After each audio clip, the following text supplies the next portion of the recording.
Good morning children. Today we will continue the chapter 6 combustion and flame, and today's topic is fire extinguisher and types of combustion. So first of all we will discuss about the fire extinguisher. Have you seen this type of cylinder in the offices, in the school, in the malls, okay, in the buildings?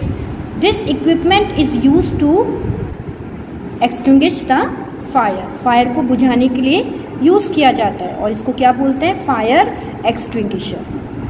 So the most common fire extinguisher is water. Fire extinguisher यानी कि पानी, fire को बुझाने के लिए क्या use किया जाता है? मोस्टली कॉमन हम वाटर यूज करते हैं. But water works only when things like wood and paper are on fire. लेकिन वाटर तभी काम करेगा जब फायर किससे लगी है? वुड या पेपर से. If electrical equipment is on fire, water में conduct electricity and harm those trying to dodge the fire. लेकिन अगर फायर इलेक्ट्रिकल इक्विपमेंट की वजह से लगी हुई है या फिर उसमें लगी हुई है तो उससे हम वाटर से बुझाएंगे नहीं, क्योंकि वाटर कंडक्ट करता है इलेक्ट्रिसिटी को और जो बुझाने की कोशिश कर रहा है उसको हार्म करेगा. Water is also not suitable for fires involving oil and petrol. और ऐसी आग जो कि ऑयल से लगी है या फिर पेट्रोल से लगी है, ओके, तो ऐसी फायर को भी हम वाटर से नहीं बुझा सकते. Do you recall that water is heavier than oil? हमने पढ़ा था कोल एंड पेट्रोलियम चैप्टर में that oil is heavier than water is heavier than oil. Water heavy होता है, ऑयल हल्का होता है. तो वाटर में जैसे हम ऑयल डालते हैं तो ऑयल डिपॉजिट नहीं होता, सेटल डाउन नहीं होता, वो स्प्रेड होता है. तो जैसे ही अगर ऐसी आग लगी है, ऑयल की वजह से लगी है, तो अगर हम उसके ऊपर पानी से बुझाने की कोशिश करेंगे तो पानी हैवी होने की वजह से सेटल डाउन हो जाएगा और ऑयल पानी के ऊपर आ जाएगी, यानी कि फायर स्प्रेड होगी.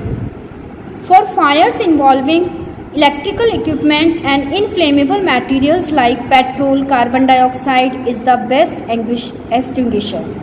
तो जो इलेक्ट्रिकल इक्विपमेंट या फिर इनफ्लेमेबल मटेरियल से अगर आग लगी है, ऑयल से, पेट्रोल से, तो उसका बेस्ट एक्सीलेंट वे है आग बुझाने का, that is carbon dioxide. So carbon dioxide being heavier than oxygen covers the fire like a blanket. तो carbon dioxide best fire extinguisher है अगर इलेक्ट्रिकल इक्विपमेंट से या फिर इनफ्लेमेबल मटेरियल से आग लगी है. तो हम क्या यूज़ करेंगे? कार्बन डाइऑक्साइड, क्योंकि कार्बन डाइऑक्साइड ऑक्सीजन से हैवी होती है. तो जो चीज़ बर्न हो रही है उसके बीच में कार्बन डाइऑक्साइड की एक लेयर आ जाएगी, एक ब्लैंकेट टाइप का बन जाएगा, यानी कि ऑक्सीजन को वो दूर कर देगी, बर्निंग मटेरियल से दूर कर देगी. That's why the contact between the fuel and oxygen is cut off. और उनके बीच में आने की वजह से ऑक्सीजन की सप्लाई कट ऑफ हो जाएगी. फायर इज कंट्रोल और फायर कंट्रोल होगी. The added advantage of carbon dioxide is that in most cases it does not harm the electrical equipment. और एक एडवांटेजेस ये भी हैं कि अगर हम कार्बन डाइऑक्साइड से बुझा रहे हैं तो इलेक्ट्रिकल इक्विपमेंट को कोई भी हार्म नहीं होगा. How do we get the supply of carbon dioxide? अब बुझाने के लिए कार्बन डाइऑक्साइड कहाँ से मिलेगी? It can be store at high pressure as a liquid in cylinders. तो ये कहाँ पे मिलती है? सिलेंडर्स के अंदर फिल रहती है. जो ये सिलेंडर्स आपने देखा है बिल्डिंग्स वगैरह में भी मिलता है, हर जगह आजकल अवेलेबल है. तो इसके अंदर क्या फिल रहती है? Carbon dioxide. जैसे एलपीजी के अंदर क्या रहती है? LPG liquefied petroleum gas pressure के साथ उसको सिलेंडर में फिल करके रखते हैं, सेम ऐसे ही कार्बन डाइऑक्साइड इसमें फिल रहती है. ये एक्सपेंड होती है. CO2 expand enormously in volume and cools down. तो जैसे ही हम इसको प्रेस करेंगे कार्बन डाइऑक्साइड रिलीज होगी और वहाँ पे सेटल डाउन हो जाएगी, यानी कि जो बर्निंग मटेरियल है उसके चारों तरफ क्या इकट्ठी हो जाएगी? कार्बन डाइऑक्साइड, और एयर की सप्लाई को वो दूर कर देगी और इसकी वजह से फायर बुझ जाएगी. So it not only form a blanket around the fire, it also bring down the temperature of the fuel. ये सिर्फ जो ये फायर लगी है उसके चारों, जो कंबस्टिबल सब्सटेंस है जहाँ पे फायर लगी हुई है उसके चारों तरफ ये ब्लैंकेट बनाने के साथ साथ उस फ्यूल का टेम्परेचर भी डाउन करती है. That's why it is an excellent fire extinguisher. और इसीलिए ये बेस्ट है, बेस्ट वे है, बेस्ट इक्विपमेंट है फायर एक्सटिंग्विशर यूज करना. Another way to get carbon dioxide is to release a lot of dry powder of chemicals like sodium bicarbonate, baking soda और potassium bicarbonate. तो दूसरा तरीका क्या है कार्बन डाइऑक्साइड रिलीज होने का? जो ड्राई पाउडर है, जो केमिकल्स हैं, सोडियम बाइकार्बोनेट, इसको बेकिंग सोडा बोला जाता है. बेकिंग सोडा हम जनरली बोलते हैं बट इसका केमिकल नेम क्या है? Sodium bicarbonate. और पोटेशियम बाइकार्बोनेट. जब हम ये पाउडर जब रिएक्ट करते हैं तो ये भी क्या देते हैं? कार्बन डाइऑक्साइड रिलीज करते हैं. So this is all about the fire extinguisher. Now we will discuss about the next topic, types of combustion. There are three.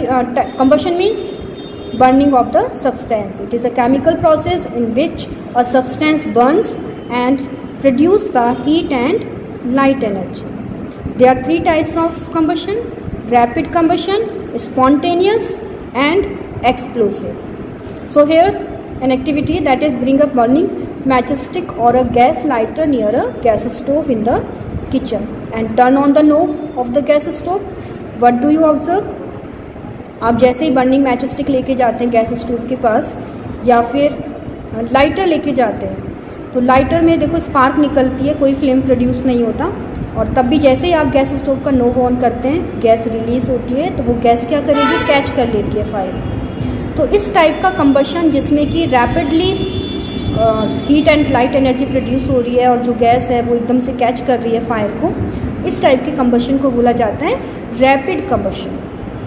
Another type of spontaneous combustion.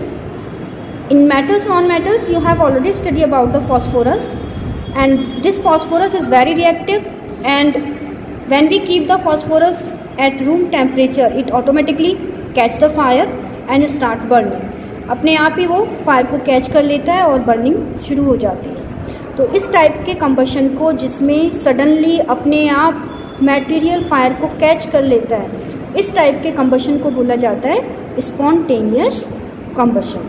जैसे फॉरेस्ट फायर है उसमें भी क्या होता है? Forest fire कभी कभी during the summer अपने आप ड्राई लीव्स होती हैं फॉरेस्ट के अंदर, तो बहुत ज़्यादा हीट, जब सनलाइट गिरती है तो हीट एनर्जी भी प्रोड्यूस हो रही है ड्यूरिंग द समर, तो अपने आप ड्राई लीव्स फायर को कैच कर लेती है. तो वो भी किस में आएगा? Spontaneous combustion. Now turn the page and see the next type of combustion, that is explosion. Here some lines about the spontaneous combustion. Have you seen in the spontaneous combustion of coal dust has resulted in many disastrous trees. Spontaneous forest fires are sometimes due to the heat of the sun or due to the lightning strike. जो मैंने अभी आपको बताया कि forest fire अपने आप आग लग जाती है तो स्पॉन्टेनियस कंबशन है वो जो सनलाइट से हीट एनर्जी रिलीज हो रही है, क्योंकि फॉरेस्ट के अंदर ड्राई लीव्स होती हैं. ड्राई लीव्स इसलिए क्योंकि समर डे चल रहे हैं तो बहुत ड्राई लीव्स होती हैं और ऑटोमेटिकली कैच कर लेती है फायर को.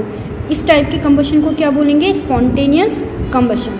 कोल माइन के अंदर समटाइम्स क्या होता है? Coal dust automatically fire catch कर लेता है. ओके, तो ये काफ़ी हो जाता है, फायर लग जाती है, तो it is dangerous. After then we generally have fireworks on festival days. Festival days में जब हमने त्योहारों में देखा है कि हम क्या यूज़ करते हैं? क्रैकर्स बर्न करने के लिए बर्स्ट करते हैं. When a cracker is ignited, a sudden reaction takes place with the evolution of heat, light and sound. A large amount of gas formed in the reaction is liberated.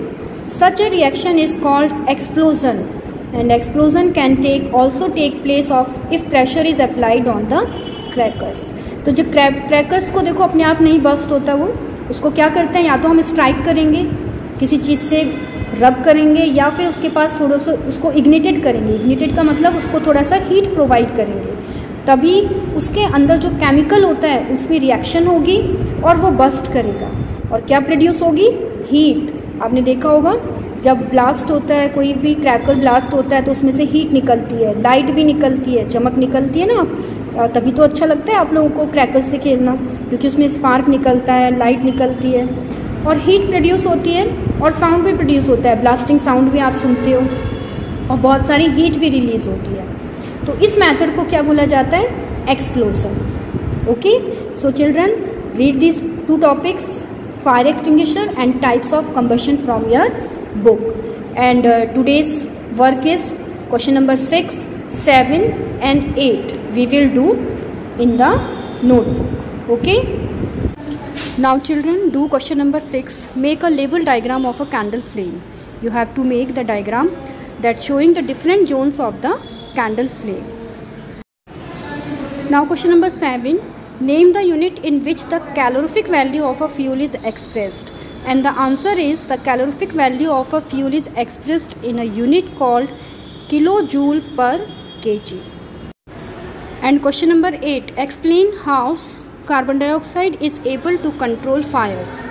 So the answer is carbon dioxide being heavier than oxygen covers the fire like a blanket since the contact between the fuel and oxygen is cut off and the fire is controlled. So children, do these questions, question number 6, 7, 8 in your notebook. Thank you.